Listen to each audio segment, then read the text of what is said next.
반갑습니다. 아이들하고 공부를 하거나 뭐 이게 동화책을 보거나 하다 보면 아이들에게 뭐 질문을 하거나 애가 어떤 생각을 하는지를 물어볼 때가 많이 있잖아요. 그랬을 때, 그 부모의 어떤 그 질문이나 물음에 대해서, 또 많은데 생각을 해서 아이들의 자기네 생각을 얘기할 때가 많이 있어요.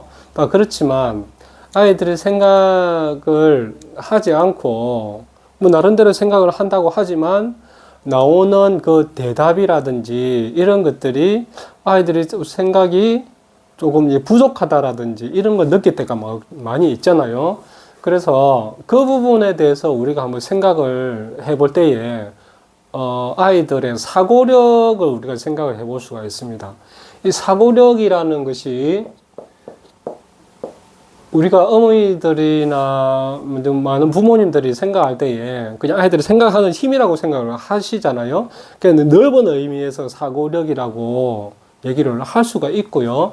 근데 이 사고력이라는 것은 어떤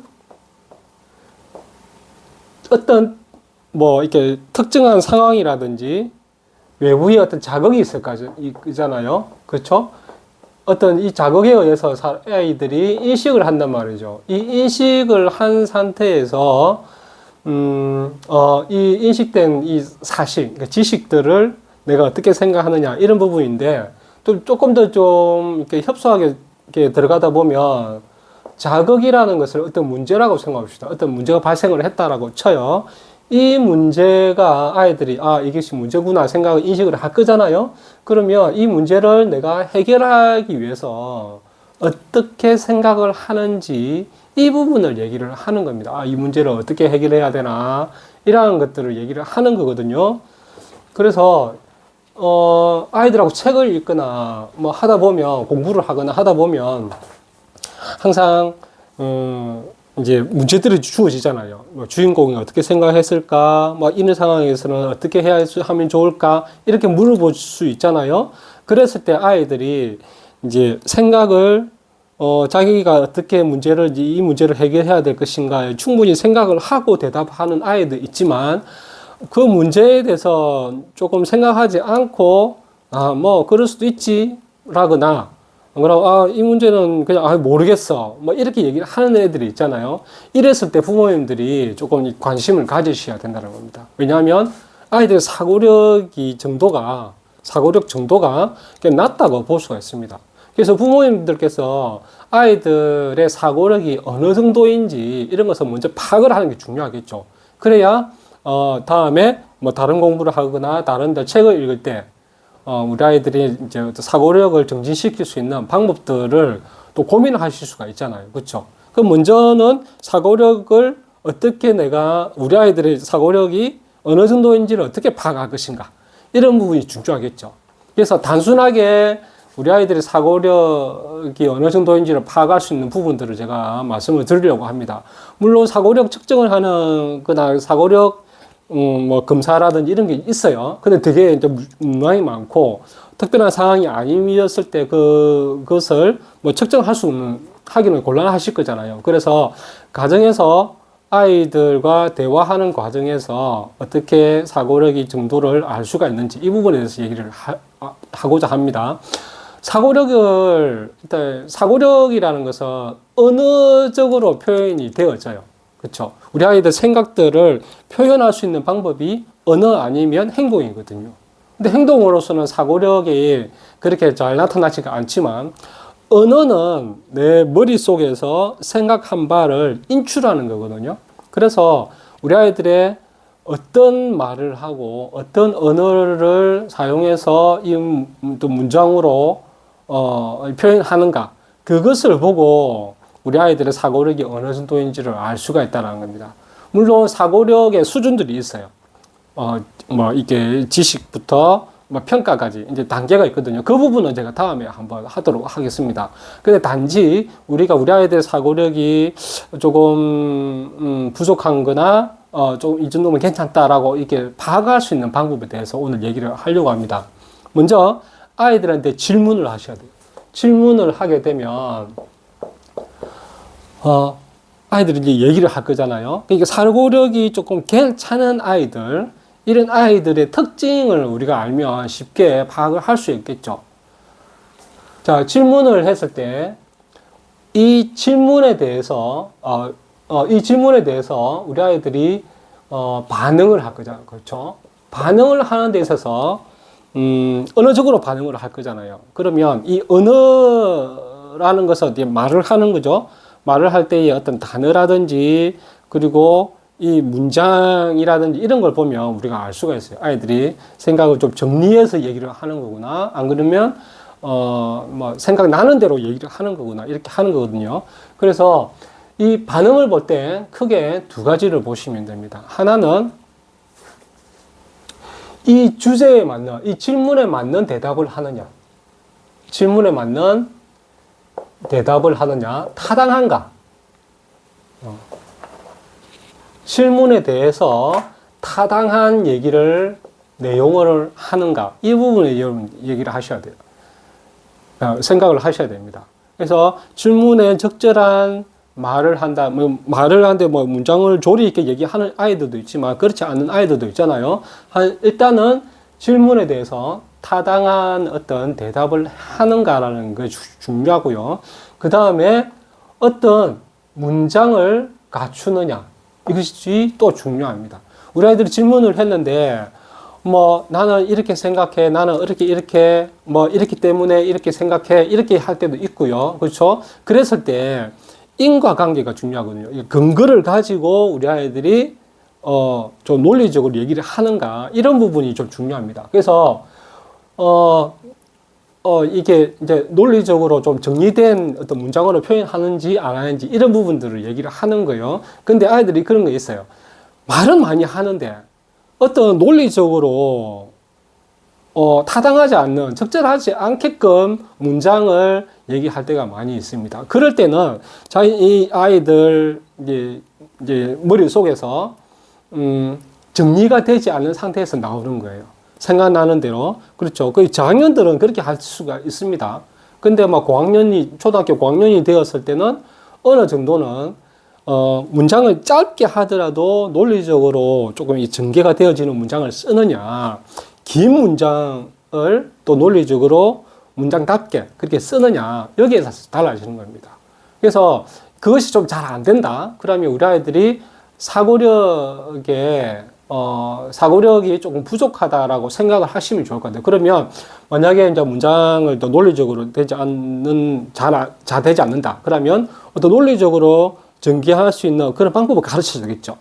그 짧은 문장을 하고 이렇게 해가지고 계속 연기를 하는데 그것이 전체적으로 맥락이 맞지 않는 부분이 있죠. 그럼 그런 부분들을 부모님들께서 캐치를 하셔야 되는 거예요. 네. 그럼 이 두 가지를 가지고 우리 아이들의 사고력을 어느 정도 우리가 파악을 할 수가 있습니다. 그리고 또 하나는 이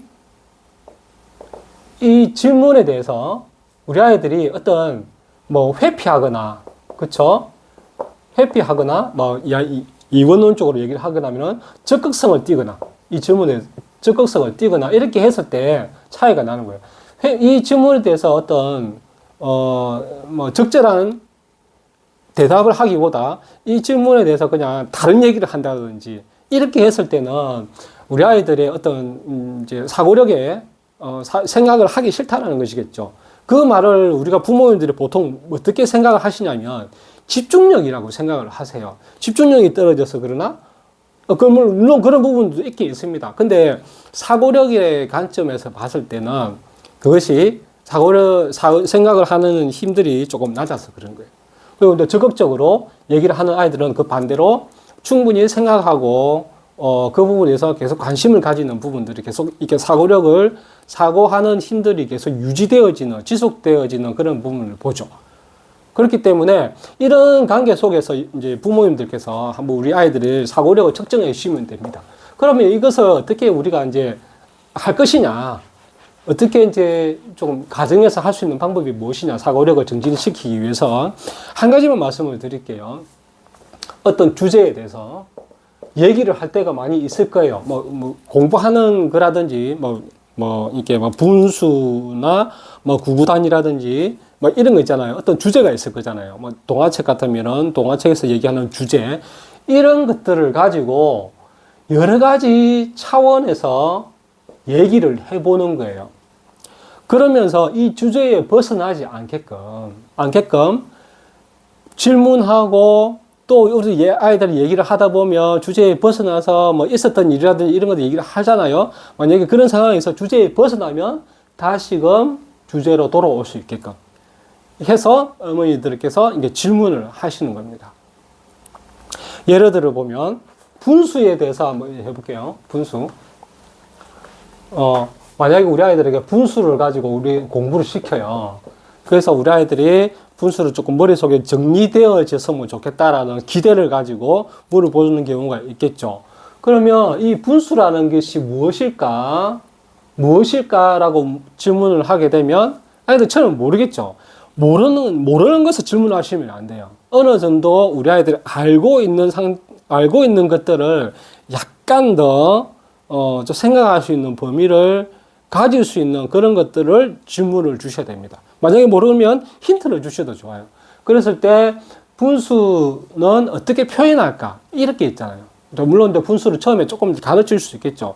그러면 표현할까라는 것을 얘기를 하는 거예요. 그러면 우리 아이들이 뭐 이렇게 3분의 1이라든지 이렇게 표현할 수 있다라는 것이겠죠. 그랬을 때 이 3분의 1이라는 것은 어떤 의미일까라는 것을 얘가 이해하고 있는가라는 것으로 또 질문을 하는 거예요. 그렇죠? 그러면 3분의 1이라는 것은 세 개 중에 하나라고 이해가 되었다면 또 이걸 가지고 아이들한테 질문을 하는데 그러면 이거 말고 다른 것들은 뭐 있을까라고 아이들을 상상력을 동원할 수 있는 이런 부분들로 계속 이어가시면 우리 아이들의 생각을 그 주제에서 벗어나지 않고 이제 얘기를 계속 할 수 있습니다. 그 과정에서 보면 분수를 표현하면 어떻게 표현할까 하면 우리 아이들이 그냥 이렇게 쓰는 경우도 있겠죠. 예, 뭐 쓰는 것으로 표현할 수가 있지만 이것을 가능한 한 얘기를 할 수 있도록 물어보셔야 돼요. 말로 표현해 볼래? 라든지 이런 식으로 해서 하면 뭐 3분의 1이라는 것으로 이것은 분모고 이거는 분자라는 것으로 일단 얘기를 할 수가 있겠죠. 그랬을 때 그러면 분모라는 것은 뭐야? 라고 이해적인 차원에서 물어볼 수가 있는 겁니다. 그렇죠. 그 다음에 만약에 동화책이라든지 책을 가지고 한다면 동화책에 어떤 주제가 있을 거예요. 그렇죠? 동화책의 주제는 거의 보면은 선악을 기준으로 했을 때 이렇게 하는 거잖아요. 그러면 어떤 주제가 있을 거예요. 주제가 있겠지만 이 관점들에 대해서 얘기를 하는 거예요. 주인공의 관점. 주인공은 어떤 일을 했을까라고 얘기를 물어볼 수가 있겠죠. 그러면 우리 아이들이 말로 표현을 하겠죠. 그래서 가능한 한 책을 이제 동화책이라든지 그림책이라든지 이 책을 가지고 얘기를 하고 이제 어느 정도 사고력이 어느 정도인지 이런 부분들을 파악하기에 더 좋습니다. 왜냐하면 언어로 표현할 수가 있으니까. 언어로 표현을 할 수밖에 없으니까. 빨리 이제 파악이 되어지겠죠. 그래서 동화책에 대한 주인공의 어떤 사람일까? 어떤 일을 했을까? 동화책의 전체적인 주제를 얘기를 할 수가 있죠. 내용을 얘기를 할 수가 있겠죠. 그러면 주인공은 어떤 성격일까? 자, 이렇게 해서, 성격이라면 아이들 좀 어려울 수도 있는데, 이게 고학년이라고 생각해 볼게요. 그랬을 때, 그러면 이 주인공은 나중에, 그렇게 안 했다라고 했을 때, 그러니까 동화책에 어떤 내용들이 있을 거잖아요. 만약에 어떤 선택의 순간에 있을 때, 이렇게 주인공은 이렇게 선택을 했는데, 내용상으로는 만약에 반대로 선택을 했다면, 다른 사람들은 이 내용은 어떻게 전개될까라거나, 이렇게 얘기를 하시면 아이들이 상상력이 동원이 되겠죠. 그래서 이 주제에서 벗어나지 않고 이렇게 계속해서 좀 확장된 질문들을 하시면 우리 아이들의 생각들이 조금 넓어지기도 하거든요. 넓어지면서 이 위계가 만들어집니다. 처음에 알고 있는 내용, 어떤 지식이죠, 지식. 지식들을 이제 아이들의 내용들을 얘기를 하고 그 다음에 그 내 지식들에 대해서 우리 아이들이 이해를 하게 돼요. 그렇죠? 이해를 하면서 우리 아이들이 어떤 상상을 하면서 우리 아이들이 추론을 하게 됩니다. 초등학교 2학년 때, 초등학교 이후에는 이제 추론이 어느 정도는 좀 가능해지거든요. 그렇기 때문에 이런 차원에서 생각을 한번 해볼 수 있게끔 해주는 거예요. 그래서 가정에서 할 수 있는 부모님들이 사고력, 우리 아이들의 사고력을 어떻게 파악하는지, 그리고 사고력을 집에서 간단하게 향상시킬 수 있도록 할 수 있는 방법들이, 이런 방법이 있다라는 겁니다. 그래서 우리 아이들하고 이야기를 해보면서, 이제 부담 가지지 않도록, 아이들이 부담을 가지면 자기가 생각했던 부분들이 제대로 나올 수가 있거든요. 나올 수 없을 수가 있거든요. 그렇기 때문에 이제 어떤 아이들은 이제 말을 더듬게 된다든지 부담이 가지게 되면 그렇게 되겠죠. 그리고 알고 있는 내용도 제대로 얘기하지 못하고 입에서 맴도는 경우가 있죠. 그런 경우를 우리가 뭐냐면은 설단 현상이라고 해요. 설단 현상. 이거는 두 가지가 있는데, 하나는 심리적 부담감이 있고요. 또 하나는 정교화에 문제가 있는 겁니다. 이 정교화라는 것은 내가 정확하게 알고 있지 않는 것이기 때문에 인출하는데 에러가 생기는 거예요. 그렇기 때문에 이 두 부분이 생길 수 있어서 사고력을 조금 이렇게 향상시키기 위해서는 이렇게는 접근을 안 하셔도 상관이 없어요. 아까 얘기를 한 것처럼 주제에 벗어나지 않고 이야기들을 장시간에 얘기를 할 수 있게끔 그렇게 유도하셨을 때 우리 아이들이 이렇게도 생각하고 저렇게도 생각하고 여러 가지 생각들을 할 수가 있는 그런 사고력이 향상이 될 수가 있습니다. 그래서 오늘 제가 말씀을 드렸던 게 그냥 가정에서 쉽게 사고력이 우리 아이들가 어느 정도인지 다른 아이들과 비교할 필요는 없겠죠. 어느 정도인지만 생각하시면 돼요. 이 나이가 되었을 때는 어느 정도 이 정도는 생각을 해야지라는 것을 우리가 어머니들 가만히 있잖아요. 근데 그 정도를 파악을 했을 때 그보다 조금 이렇게 낮은 생각을 한다. 그랬을 때 우리 아이들이 집에서 어떤 주제를 가지고 그 주제에 벗어나지 않도록 여러 가지 질문을 하면서 확장된 생각들을 할 수 있게끔, 얘기를 할 수 있게끔 그렇게 유도하시는 게 좋습니다. 그리고 사고력에 가장 이게 우리 아이들이 이렇게 생각하기 싫다거나 또 장시간에 생각하는 것을 싫어하는 아이들이 있겠죠. 그 이유가 뭐냐면 SNS 그리고 게임이라든지 이런 것들 다 인터넷 왜? 이것들의 특징이 뭡니까? 생각하지 않아도 한 번의 클릭으로 어떤 생각의 결과들이 바로바로 나오기 때문에 생각하는 힘들이 사라지는 거예요. 그렇겠죠. 그렇기 때문에 이런 부분들도 우리가 어떻게 통제해야 되는가, 이런 부분들을 제가 또 다음에 한번 말씀을 드리도록 하겠습니다. 오늘은 우리 아이들의 사고력을 어느 정도인지 파악하는 것과 가정에서 쉽게, 그리고 이 사고력을 조금 향상하기 위해서 가정에서 어떻게 우리 아이들을 유도해야 되는가, 이런 부분에 대해서 알아봤습니다.